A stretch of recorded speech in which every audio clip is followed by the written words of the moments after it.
Guys, welcome back to my channel crack board 1819। आज हम बात करेंगे चैप्टर 3 डायमेंशनल ज्योमेट्री की।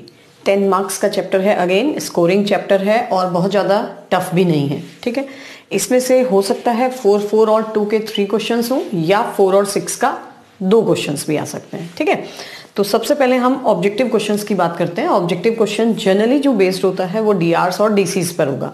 डीआरस और डीसीज पर जो क्वेश्चन बेस्ड हो सकते हैं वो किस टाइप के हो सकते हैं? एक तो सिंपल क्वेश्चन इस टाइप का भी आ जाता है, find the distance of the point. कोई भी एक पॉइंट आपको गिवन है टू एक्स एक्सिस या वाई एक्सिस या जेड एक्सिस। कैसे फाइंड करना है? x के साथ अगर आपने डिस्टेंस लेना है तो x को काउंट नहीं करना है, इन दोनों के स्क्वायर्स का sum and then under root. y axis पर लेना है तो x और z के स्क्वायर्स का अंडर रूट, और अगर z एक्सिस से डिस्टेंस फाइंड करना है तो x और y के स्क्वायर्स का सम। क्योंकि x एक्सिस पर कोई भी पॉइंट होगा तो वो क्या होगा? 2 0 0। ठीक है, तो 2 - 2 0 आ जाता है और इन दोनों के स्क्वायर का सम हम इजीली फाइंड कर देंगे। नेक्स्ट है if a line makes angles. अगर हमें x y z या i j k दोनों का मीनिंग सेम ही है, उनके साथ एंगल्स गिवन है और हमें क्या फाइंड करना है? कोई भी एक एंगल इनमें से, तीनों में से। ठीक है, तो हम क्या फाइंड करते हैं? L, क्योंकि LMN की वैल्यूज होती है cos alpha, cos beta, cos gamma. उसकी हेल्प से हमने LMN की वैल्यूज फाइंड की और एक रिलेशन होता है L² + M² + N² = 1, उसमें हमने पुट कर दिया। एक्यूट एंगल कहा है तो केवल आप प्लस साइन काउंट करेंगे, और अगर सिंपल एंगल फाइंड करना है तो आपने दोनों आंसर दे देने। एक प्लस के लिए जैसे यहाँ पे 30 आया है तो माइनस के लिए क्या हो जाएगा? पाई -30 यानी 180 - 30 150 डिग्री। ओके, नेक्स्ट क्वेश्चन क्या है? अगर हमें डीआरस गिवन है, डीआरस को आपने इस टाइप से ब्रैकेट में रखना है। ये ब्रैकेट का ही नोटेशन है, लेकिन यही वाला नोटेशन आप यूज करते हैं इसमें। 2 - 1 - 2 कोई भी डीआरस गिवन है और डीसीज आपको फाइंड करने हैं, तो आपने सिंपली जो डीआरस की वैल्यू है अपॉन में अंडर रूट में उन तीनों डीआरस का स्क्वायर्स का सम। ठीक है, तीनों को आप डिवाइड कर देंगे, ये आपको डायरेक्टली डीसीज मिल जाएंगे। सपोज कहीं पे 2 पॉइंट्स गिवन है और उन 2 पॉइंट्स को ज्वाइन करते हुए लाइन के डीसीज या डीआरस फाइंड करने हैं।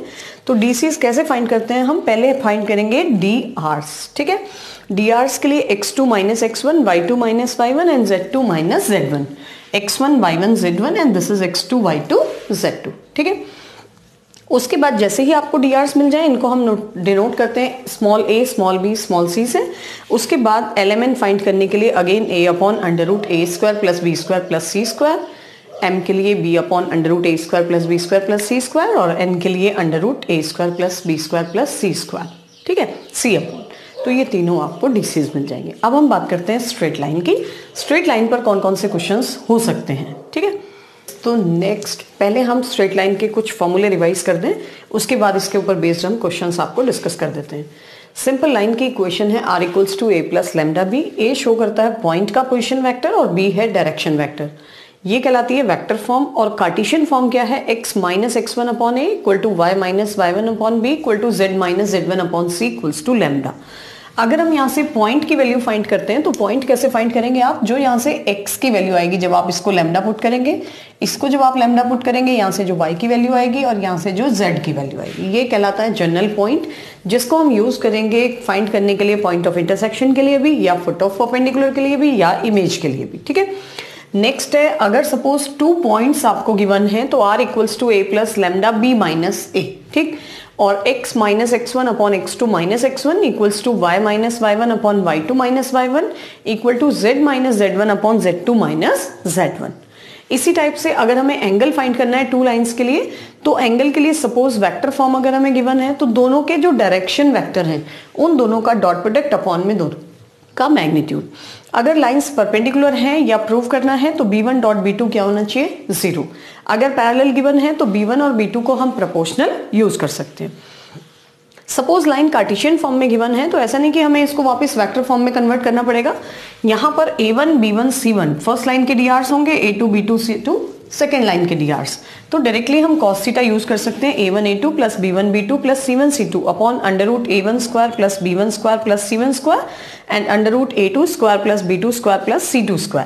इस केस में अगर लाइंस परपेंडिकुलर गिवन है तो ये condition a1 a2 plus b1 b2 plus c1 c2 equals to 0, और अगर पैरेलल हैं तो a1 upon a2 equals to b1 upon b2 equals to c1 upon c2।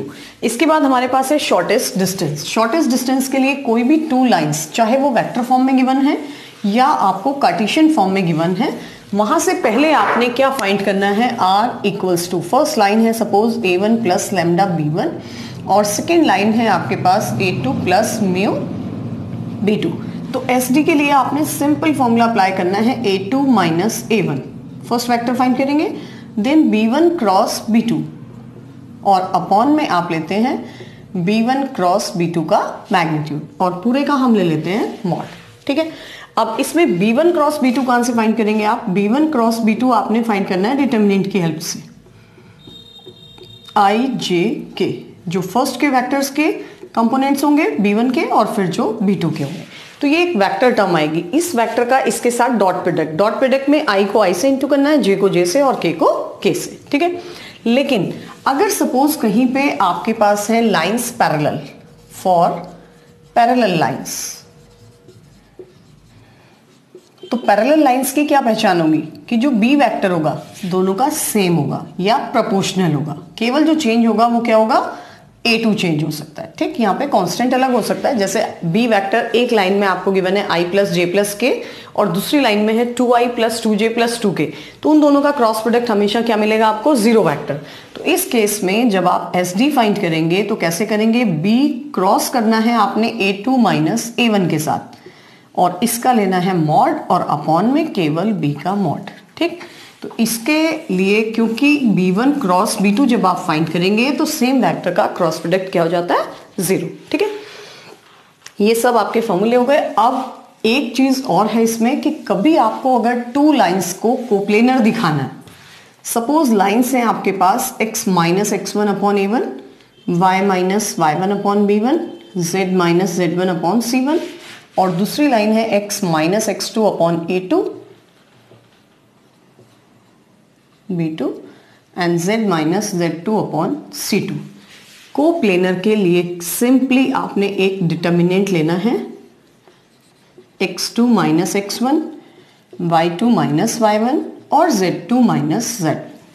ठीक, जो फर्स्ट के drs हैं a1 b1 c1 और जो सेकेंड के drs हैं a2 b2 c2, इसको प्रूव कर दें आप किसके इक्वल, जीरो के इक्वल।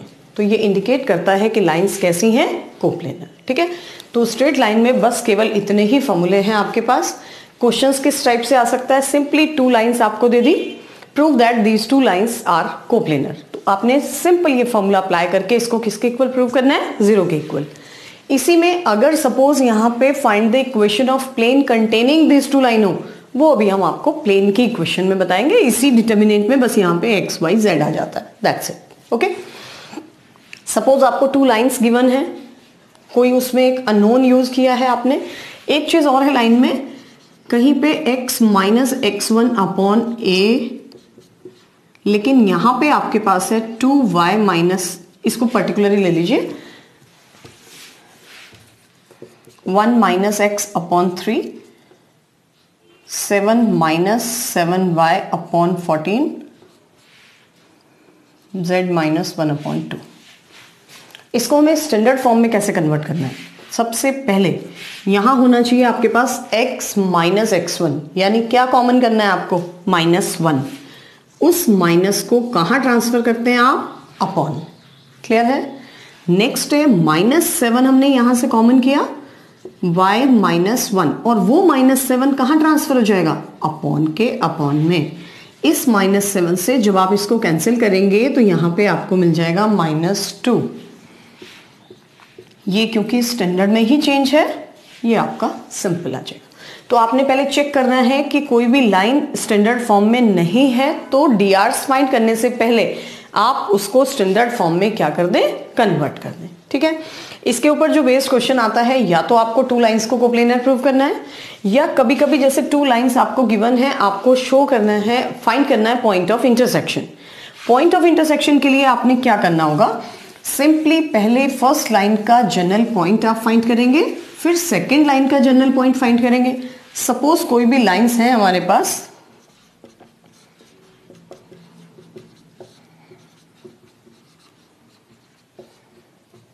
एक लाइन ये है और दूसरी ले लीजिए x minus 1/1,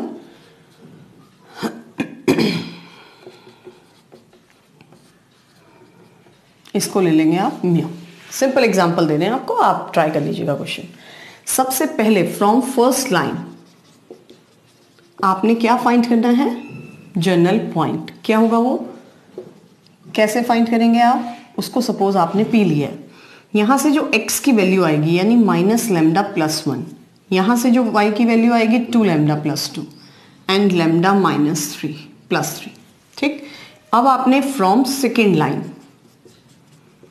general point find किया, Q क्या वैल्यू आएगी, mu plus 1, next mu plus 1, next 2 mu plus 4। If lines intersecting then P is same as Q। अब इसका मतलब क्या होगा, x को x कोऑर्डिनेट के इक्वल आपने रख देना है, एक इक्वेशन यहां से मिल जाएगी आपको, y को y के इक्वल रख देना है, एक इक्वेशन यहां से मिल गई, z को z के इक्वल रख देना है, एक इक्वेशन यहां से मिल गई, फर्स्ट सेकेंड थर्ड। आपने कोई भी 2 इक्वेशन सॉल्व करके लैम्डा और म्यू फाइंड करना है और उससे थर्ड इक्वेशन सेटिस्फाई होनी चाहिए। अगर वो सेटिस्फाई है तो आप कहेंगे this is the point of intersection, either P और Q, चाहे P में लैम्डा पुट कर दें या Q में म्यू पुट कर दें। ठीक है, लेकिन अगर थर्ड इक्वेशन सेटिस्फाई नहीं है तो ये इंडिकेट करता है कि these 2 lines are not intersecting. ठीक है, तो अगर हमें पॉइंट ऑफ इंटरसेक्शन फाइंड करना होगा तो P या Q में दोनों में से किसी एक में लैम्डा या म्यू की वैल्यू हम पुट करेंगे।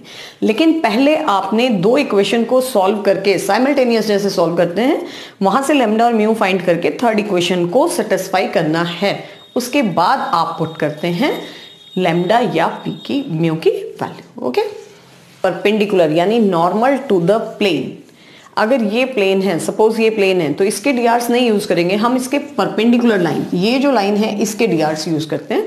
तो इससे कंफ्यूज नहीं होइएगा, नॉर्मल का मतलब है जो प्लेन के परपेंडिकुलर है उसके डीआर्स हम प्लेन में यूज करते हैं। ठीक है, जैसे अगर लाइन ली है, कोई लाइन प्लेन के क्या है, पैरेलल है, तो वो एन के क्या होगी, परपेंडिकुलर। बस ये चीज आपने ध्यान रखनी है। ठीक है, तो अब हम ले रहे हैं first equation, r dot n cap equals to d. N cap, cap का मतलब है unit normal vector, then d is distance from origin. Question देखिएगा, इसका जो कार्टेशियन फॉर्म है that is lx plus my plus nz equals to d। lmn क्यों लिए हैं, क्योंकि यहाँ पे हम dc's ले रहे हैं। नॉर्मल कभी भी यूनिट वेक्टर के जो drs जो कोफिशिएंट्स होते हैं that are known as dc's। ठीक है, इसका मीनिंग क्या है, सपोज हमें एक वेक्टर फॉर्म दे रखी है प्लेन की, फाइंड करना है डिस्टेंस फ्रॉम ओरिजिन। तो ओरिजिन से डिस्टेंस के लिए हमने इस वेक्टर को किस में कन्वर्ट करना होगा, पहले यूनिट वेक्टर में। कैसे कन्वर्ट करते हैं, इसके मैग्नीट्यूड से डिवाइड करके। ठीक है, अब किसी भी इक्वेशन में एक साइड हम डिवाइड नहीं कर सकते, उसको बैलेंस भी करना होगा, यानी RHS में भी √3 से आप डिवाइड करेंगे। तो अब ये स्टैंडर्ड फॉर्म आ गई, ये पूरा वेक्टर सेम रहेगा, यहाँ पर √3 से √3 कैंसिल, तो ये जो 3 आएगा, now this represent distance from origin. I think I am clear now. Now next form है x minus r minus a dot n equals to 0। ये कौन सी फॉर्म है, जब एक पॉइंट आपको गिवन होगा, पॉइंट है a, ठीक है, और n क्या है, नॉर्मल वेक्टर। इसका जो कार्टेशियन फॉर्म बनता है x minus x1 into a plus y minus y1 into b plus z minus z1 into c। Okay, एक स्टैंडर्ड फॉर्म है इंटरसेक्ट फॉर्म प्लेन की, that is x upon a plus y upon b plus z upon c equals to 1। This is called intercept form. ठीक है, plane में थोड़ी equations ज्यादा हैं, तो इसलिए एक बार आपको पूरा पहले थोड़ा रिवाइज करवा रहे हैं, उसके बाद इसके क्वेश्चंस डिस्कस करेंगे। ठीक है, तो जब तक आपको इक्वेशंस क्लियर नहीं होंगी तब तक आप क्वेश्चंस भी अटेम्प्ट नहीं कर पाएंगे। एक इसमें इंपॉर्टेंट टाइप है जब आपको 3 पॉइंट्स से कोई प्लेन की इक्वेशन फाइंड करनी है। 3 पॉइंट्स आपको गिवन है, उसकी आप कार्टेशियन फॉर्म याद रखिएगा। सपोज एक पॉइंट है x1 y1 z1, दूसरा है x2 y2 z2 और तीसरा पॉइंट आपको गिवन है x3 y3 z3। ठीक, तो इक्वेशन ऑफ प्लेन आपने याद रखना है simply x minus x1 y minus y1 and z minus z1। यहां पर सिंपल x2 माइनस x1 कर दीजिए और z2 माइनस z1। इसी टाइप से x3 माइनस x1,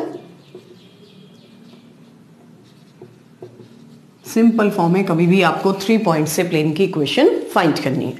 अगर सपोज 4 पॉइंट्स आर कोप्लेनर,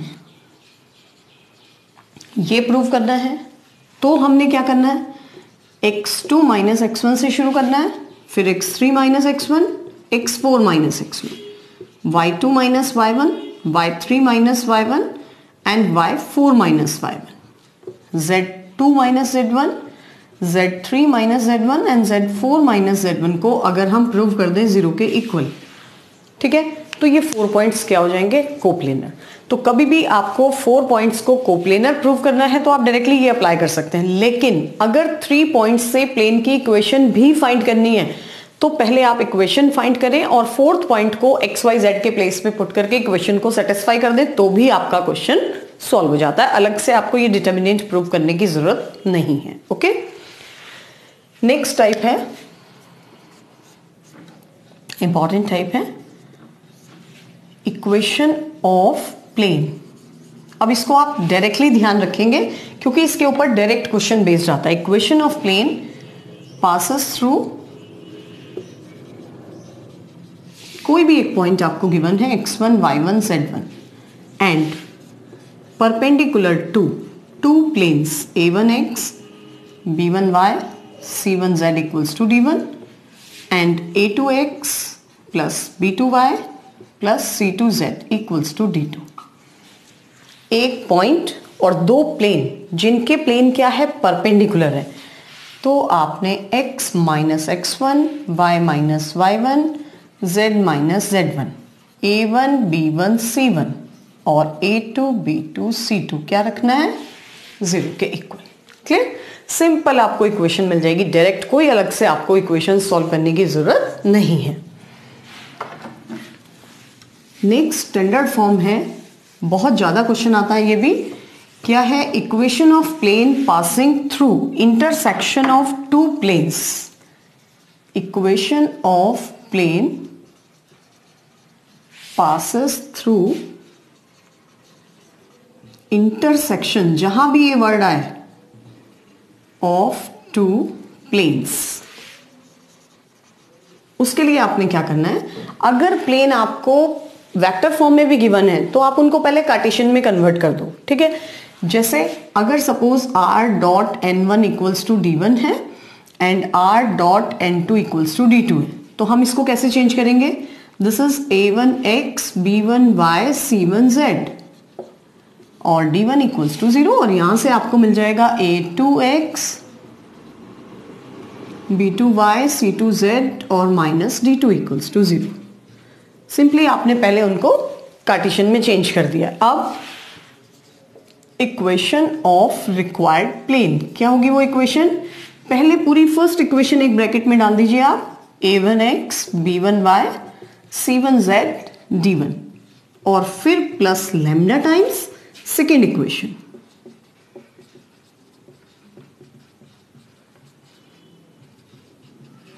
ये इक्वेशन रिप्रेजेंट करती है passes through intersection of 2 planes. Okay, अब इस लैम्डा को फाइंड करने के लिए क्या करना है आपने, अगर आपको कोई पॉइंट गिवन है, कोई भी एक्स्ट्रा कंडीशन गिवन होगी, तो अगर पॉइंट गिवन है तो हम इसी लाइन में पुट कर सकते हैं एक्स वाई जेड के प्लेस पर और लैम्डा हमें मिल जाएगा। वापस लैम्डा को यहीं पे हमने पुट करना है, ठीक है। लेकिन अगर कोई दूसरा प्लेन गिवन है जो इसके क्या है, परपेंडिकुलर है, तो आपको एक स्टेप सॉल्व करना पड़ेगा इस टाइप से। फिर y को कॉमन करेंगे, b1 प्लस b2 लैम्डा, फिर z को कॉमन करेंगे, c1 plus c2 lambda and minus d1 plus d2 lambda equals to 0। Now these represent drs of normal of this plane, और एक प्लेन आपको और गिवन होगा, दोनों के प्रोडक्ट का सम क्या रख देंगे आप, 0 के इक्वल। ओके, अच्छा नेक्स्ट फॉर्म और क्या है इसमें, बस फॉर्म्स तो इतनी ही हैं। अब इसके बाद क्या हो सकता है कि अगर सपोज 2 प्लेन्स का क्या फाइंड करना है आपको, एंगल, तो सिंपल जो उनके एन के बीच में, यानी नॉर्मल के बीच में एंगल होता है, वही प्लेन्स के बीच में भी एंगल होता है। तो r dot n1 equals to d1 और r dot n2 equals to d2 अगर प्लेन्स हैं तो सिंपली आपने cos थीटा अप्लाई करना है n1 dot n2 mod n1 and mod n2। ठीक, अगर सपोज एक प्लेन है और एक आपके पास है लाइन, तो केवल इसमें आप यूज करते हैं cos के प्लेस पर sin theta, n dot b mod n and mod b। ठीक है। अच्छा, एक चीज और है कि अगर आपको एक प्लेन गिवन है r dot n equals to d, पहले आप इसको कार्टेशियन में चेंज कर दें,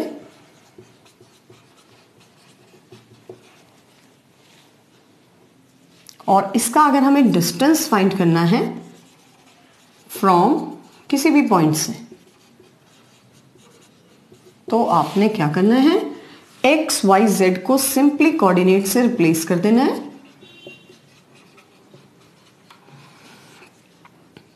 और अपॉन में under root a square b square और c स्क्वायर, और ये आ जाएगा व्हाट। ठीक है, बस एक लास्ट फॉर्मूला और देख लीजिए, क्या है कि अगर कोई टू पैरेलल प्लेन्स हैं उनके बीच का जो डिस्टेंस होगा वो क्या होगा। पैरेलल प्लेन्स के बीच में जब हम डिस्टेंस फाइंड करेंगे, जैसे ax by cz और दूसरा है आपका ax प्लस by cz, बस केवल कांस्टेंट चेंज होगा, तो इनका जो डिस्टेंस होगा d1 माइनस d2 मॉड यहां पर और अंडर रूट में a square b square c square. Simple आपने फॉर्मूला अप्लाई करना है। ठीक है। अच्छा, इसके बाद इसके कुछ क्वेश्चंस हैं। क्वेश्चंस को कैसे आप सॉल्व करेंगे, मेरे ख्याल से अब आपके जो फॉर्मूले हैं वो तो सब क्लियर हो गए। ठीक है, तो क्वेश्चंस के लिए हमने ऑलरेडी वीडियोस अपलोड की हैं, केवल आपको ये सारा रिवाइज करवाना था। क्वेश्चंस सारे इंपॉर्टेंट ऑलरेडी अपलोडेड हैं चैनल पर, आप उनसे हेल्प ले सकते हैं 1 मिनट करके या डे वाइज करके। आई थिंक सेकेंड या थर्ड डे में हमने किया है, वो दोनों हम डिस्क्रिप्शन में डाल देंगे वीडियोस, उनको आप देख लीजिएगा और क्वेश्चंस ट्राई कीजिएगा। 10 मार्क्स का चैप्टर है तो आपने अच्छे से कवर करना है। ठीक है, सारे फॉर्मूले आपको रिवाइज करवा दिए हैं, क्वेश्चंस आपको ऑलरेडी मिल जाएंगे। So best wishes for your board exams, और लाइक शेयर और सब्सक्राइब करना बिल्कुल नहीं भूलिएगा। And thank you for your support. Bye bye.